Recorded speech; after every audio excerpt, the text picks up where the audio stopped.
سیرت خاتم الانبیاء لیکچر سیریز آج اس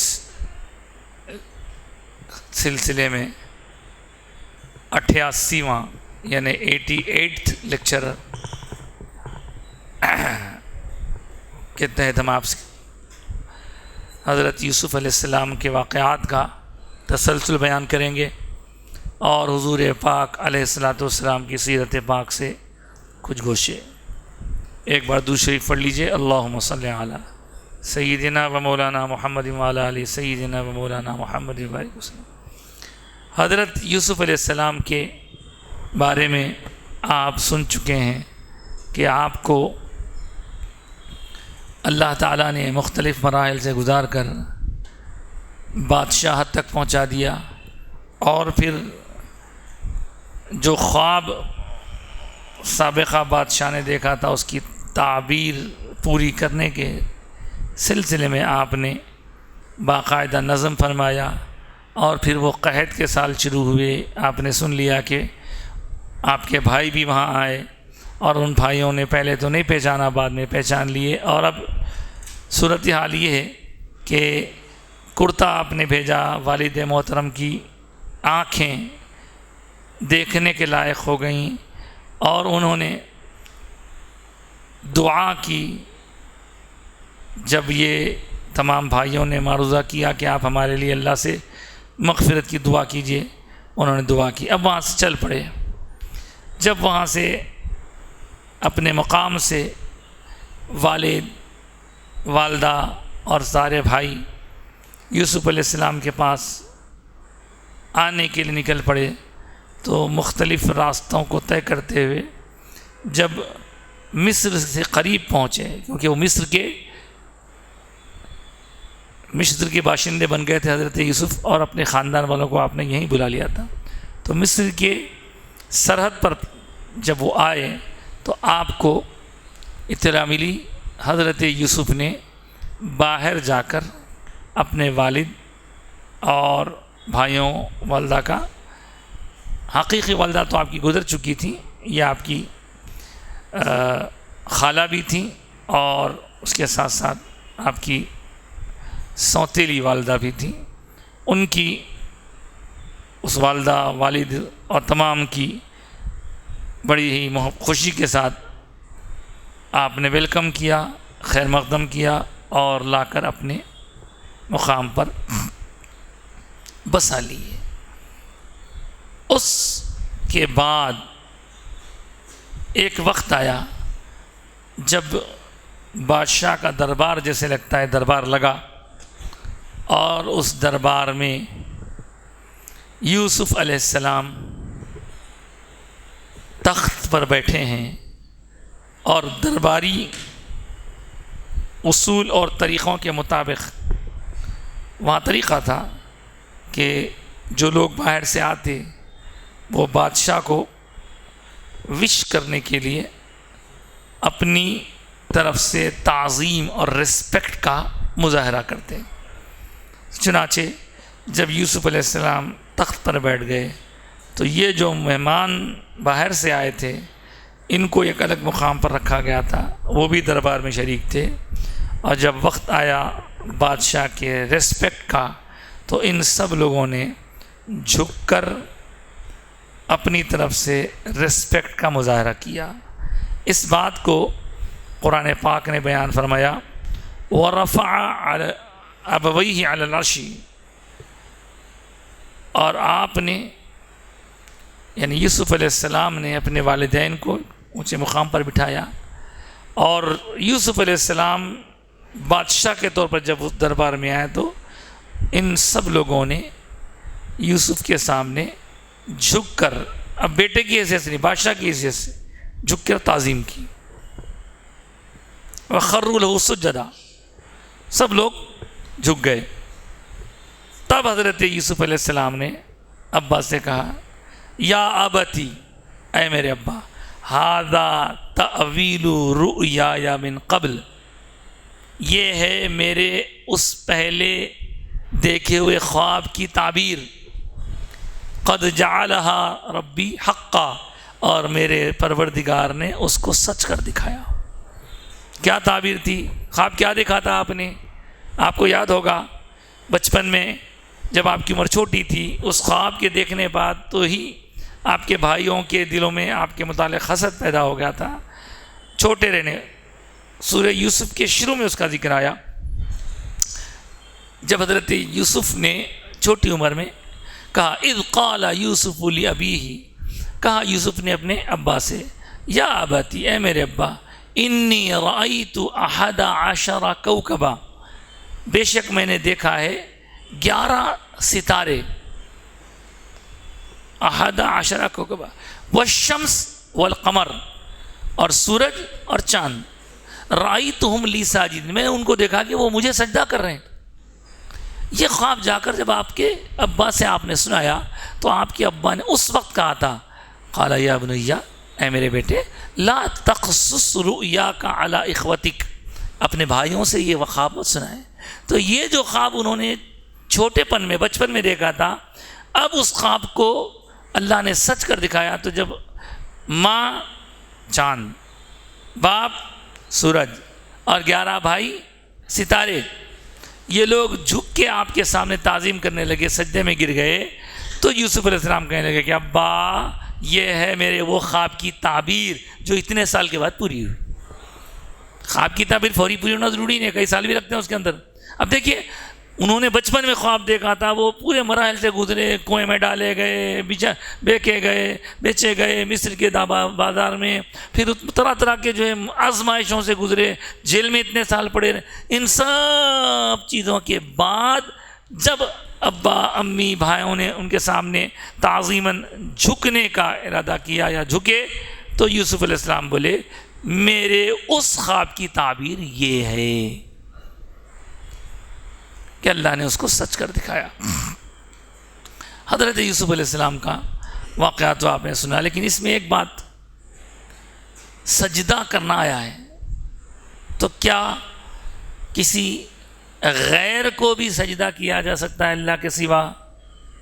یہ بڑا مسئلہ آج کل کے زمانے میں۔ تو یہ بات یاد رکھیے، قرآن مجید میں 2 شخصیتوں کے بارے میں آیا ہے کہ ان کے سامنے سجدہ، آدم علیہ السلام کے سامنے بھی سجدہ کرایا گیا فرشتوں کے ذریعے، اور یوسف علیہ السلام کے واقعے میں بھی سجدے کا ذکر ہے۔ تو سجدہ کرنا جائز ہے کیا نہیں ہے؟ تو یہ بات یاد رکھ لیجئے کہ سجدے کی بھی کئی قسمیں ہوتی ہیں۔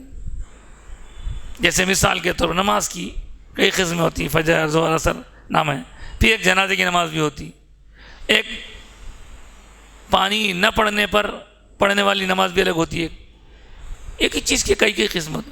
تو سجدے کی قسمیں ہیں، ان قسموں میں ایک قسم کو کہتے ہیں سجدہ عبادت، ایک کو کہتے ہیں سجدہ تعظیمی، ریسپیکٹ کا سجدہ، ایک ہے ورشپ کا سجدہ۔ تو جو ریسپیکٹ کا سجدہ ہے وہ پہلے زمانے میں کیا جاتا تھا بادشاہوں کے سامنے بھی، اور اللہ تعالیٰ نے آدم کے سامنے فرشتوں کو جو جھکایا وہ بھی ریسپیکٹ کا سجدہ تھا، تعظیم کا سجدہ تھا۔ اور وہ تعظیم کا سجدہ یوسف علیہ السلام کے واقعے میں ہم کو ملتا ہے۔ بادشاہ کو انہوں نے خدا نہیں سمجھا، ان کی ریسپیکٹ کے لیے جھک گئے۔ تو اب اسلام کی شریعت میں، مسلمانوں کے طور طریقوں میں حضور نے ارشاد فرمایا اگر میری شریعت میں سجدہ کرنا جائز ہوتا تو میں بیوی کو حکم دیتا کہ وہ اپنے شوہر کو سجدہ کرے، لیکن میری شریعت میں سجدہ منع ہے۔ سجدہ تعظیمی جو پہلے ہوتا تھا وہ منع ہے۔ اب آپ کسی کے سامنے سجدہ تعظیمی نہیں کر سکتے۔ دوسرا تھا سجدہ عبادت۔ سجدہ عبادت تو صرف اللہ کے لیے ہوتا ہے۔ پہلے سجدہ عبادت اللہ کے لیے ہوتا تھا، سجدہ تعظیمی کچھ بندوں کے لیے ہوتا تھا۔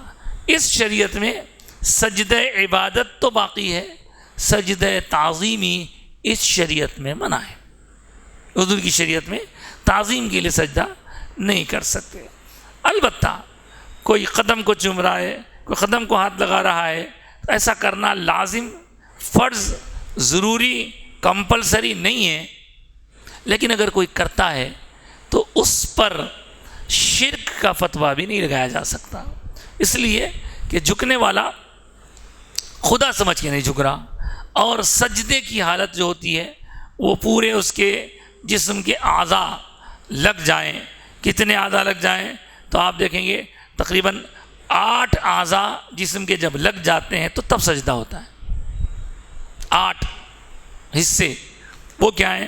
پیر کے دونوں پنجے 2، اس کے بعد دونوں ہاتھ، دونوں گھٹنے 4 ہو گئے، دونوں ہاتھ 6 ہو گئے، اس کے بعد ناک اور سر۔ یہ ٹکنا زمین پہ تو سجدہ ہوتا، یہ نہیں ٹکا تو سجدہ نہیں ہوتا۔ اس طرح کسی کے سامنے بھی جھکنا جائز نہیں ہے، جھکنا تو صرف اللہ کے سامنے۔ البتہ اگر کوئی بزرگ کے پیر پڑھتے ہیں تو اس کو بھی لوگ غلط سمجھتے ہیں، بھائی پڑھنا ضروری نہیں ہے، لیکن اگر کوئی پڑھ رہا ہے تو اس کو آپ حرام نہیں بول سکتے، مشرک نہیں بول سکتے، کیونکہ بہت سارے ایسے مثالیں احادیث سے ہم کو ملتی ہیں کہ حضور پاک علیہ الصلوۃ والسلام کے صحابہ حضور کے پیروں کو بوسہ دیا کرتے تھے، چومتے تھے، تو ظاہر ہے چومنے کے لیے تو جھکنا پڑے گا، اس لیے ایسا کرنا فرض نہیں ہے مگر جائز ہے، کریں تو محبت ہے، کسی کو آپ اس پر شرک کا فتویٰ نہیں لگا سکتے۔ بہرحال یہ تو ہو گئی گفتگو حضرت یوسف علیہ السلام کے واقعے سے متعلق۔ اب بڑھتے ہیں سرکار کی سیرت پاک کے متعلق۔ حضور اکرم صلی اللہ علیہ وسلم کی حیات طیبہ کے ان گوشوں پر ہم توجہ ڈال رہے ہیں جو اعلان نبوت کے بعد قیام مکہ کے دوران ہوئے، ایک کے بعد ایک مسلمان ہوتے جا رہے ہیں۔ حضرت امیر حمزہ ہوئے، حضرت عمر ہوئے، لیکن لوگوں میں بھی کھلبلی مچی ہوئی ہے، لوگ پریشان کر رہے ہیں، اور اسی کے دوران ایک واقعہ، سرکار دو عالم صلی اللہ علیہ وسلم کعبۃ اللہ کے پاس جا کے نماز پڑھتے ہیں، تو نماز کے وقت میں ان دشمنوں کی طرف سے، کافروں کی طرف سے یہ نہایت گھناؤنی حرکت کی جاتی ہے کہ حضور کی جب سجدے کی حالت میں، کیفیت میں سرکار کا جسم اقدس ہوتا ہے، اس وقت لا کے اونٹ کی اوجڑی لا کے ڈال دی جاتی ہے۔ اونٹ کی اوجڑی کیا ہوتی ہے؟ ہمارے ہاں بکرا اور بڑا جانور جو کاٹتے ہیں تو اس کا جو پیٹ کا سامان ہوتا ہے، تو اونٹ کو بھی وہاں کاٹ کے کھایا جاتا تھا، تو وہ سامان لا کے سرکار کے اوپر ڈال دیے۔ اللہ اکبر۔ حضور پاک علیہ الصلوۃ والسلام کی یہ اطلاع گھر پہنچی تو اس وقت حضرت بی بی فاطمہ الزہرا رضی اللہ عنہا کم سن تھی، بہت چھوٹی عمر تھی آپ دوڑتی بھی آئیں، روتی بھی آئیں، اور آپ نے اس کو ہٹایا، تب سرکار دو عالم صلی اللہ علیہ وسلم کو سکون و راحت ملا، اور بی بی فاطمہ نے اسی وقت ان کو ڈانٹ کے کہا کہ تمہیں شرم نہیں آتی کہ میرے بابا کے ساتھ ایسا کرتے ہو؟ تو حضرت سیدہ کائنات کا بھی ذکر اس واقعے میں ہے، اور حضور پاک علیہ الصلوۃ والسلام کو اس طرح ستانے، مارنے کی پلاننگ کرنے، کبھی پریشان کرنے کی پوری کوشش کرتے تھے۔ ان کا منشا یہ تھا کہ حضور یہ دین کی دعوت دینا چھوڑ دیں، اسلام کی باتیں بتانا چھوڑ دیں۔ دنیا میں ہر زمانے میں ایسے لوگوں کی لوگ دشمن رہے ہیں، لیکن سچی تعلیم یہی ہے دین کی، اسلام کی، اس کو اختیار کرنا، اور کسی کے ناراض ہونے کا خیال کیے بغیر اپنے آپ کو، البتہ کبھی کبھی حکمت و مسئلے سے کام لینا پڑتا۔ ہمارے ایک ملنے جلنے والے ہیں، ان کی شادی ہوئی، اب وہ شادی میں بہت کوشش کی ہے کہ صاحب وہ ویڈیوگرافی نہ ہو، بہت کوشش کی ہے کہ زیادہ پیسہ خرچہ نہ ہو، لیکن یہ بیچارے اکا و تنہا رہ گئے۔ اب بات پہ لڑائی جھگڑا تو کیا نہیں جا سکتا، تو ان کو یہ سمجھا کہ بھائی حالات جب ناسازگار ہیں تو تھوڑا صبر سے کام لے لو، جب آپ یہ کوشش کر رہے ہیں تو آپ کی نیت تو صاف ہے، اللہ نے دیکھ لیا کہ آپ خرچ نہیں کرنا چاہ رہے ہیں، ناچ گانا آپ کو پسند نہیں ہے، لیکن اب یہ لوگ مان نہیں رہے ہیں، تو آہستہ آہستہ ماحول بنانا پڑے گا اس کے لیے. اللہ تعالیٰ آپ کو تو بچا لے گا، لیکن ان کو جو ایسا کر رہے ہیں انشاءاللہ آنے والی زمانوں میں اللہ توفیق دے گا. البتہ آپ اپنا کام کرتے رہیں گے تو آج آپ والد، والدہ، پھوپھی، پھوپھا، خالہ، خالو، بڑے بھائیوں کے نیچے چھوٹے ہیں، تو ان کے پریشر میں لڑ نہیں سکتے ان سے. تو آپ کوشش کر لیے، کوشش میں کامیاب نہیں ہوئے، کچھ کامیاب ہوئے، کچھ نہیں ہوئے، چلیں ٹھیک ہے. لیکن جب آپ بڑے ہوں گے اس وقت اس کو سدھار سکتے ہیں. جب آپ بڑے رہیں گے آپ بڑے ہو کر سدھار سکتے ہیں. تو بہرحال اللہ تعالیٰ ہمیں ایک توفیق عطا فرمائے، ایسے ہر کام سے بچائے جو اللہ رسول کو ناپسند ہے. آمین یا رب العالمین. وآخر دعوانا ان الحمد للہ.